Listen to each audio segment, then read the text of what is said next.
കൂടുതലായി. ഇപ്പോഴും വെള്ളം ഉറങ്ങിയിട്ടില്ല? അല്ല, എപ്പോഴും തുടർച്ചയായിട്ട് നിൽക്കുക. ഉറങ്ങിയായിരുന്നോ? പിന്നെ താഴ്ന്നിട്ടില്ല ഇതുവരെ. ഉറങ്ങിയായിരുന്നോ?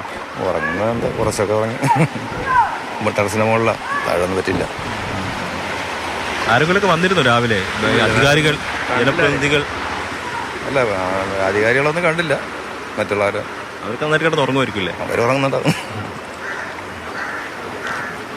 പിന്നെ അവരുടെ ഒരുപാട് പേരിങ്ങനെ കരഞ്ഞുകൊണ്ടാണ്, സ്ത്രീകൾ പ്രത്യേകിച്ച്, ഇങ്ങോട്ട് പോകുന്നത്. ഇവിടുന്ന് എല്ലാവരും പോയി ഏകദേശമൊക്കെ.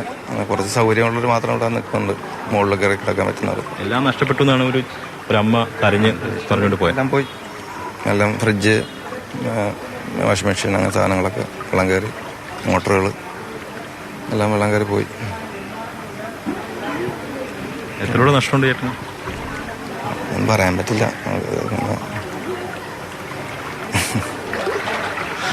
ആ ചെടിയിലെല്ലാം ഉണ്ട്.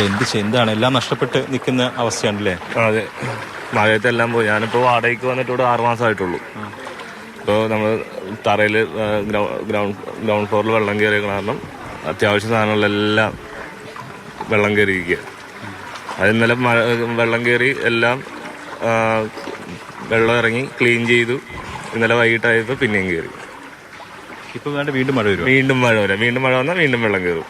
അതുകൊണ്ട് ഇന്ന് ക്ലീൻ ചെയ്യണില്ല. ഇപ്പോൾ ഇതിന് തീരുമാനമായിട്ട് ക്ലീൻ ചെയ്യാന്ന് വെച്ചിരിക്കുക.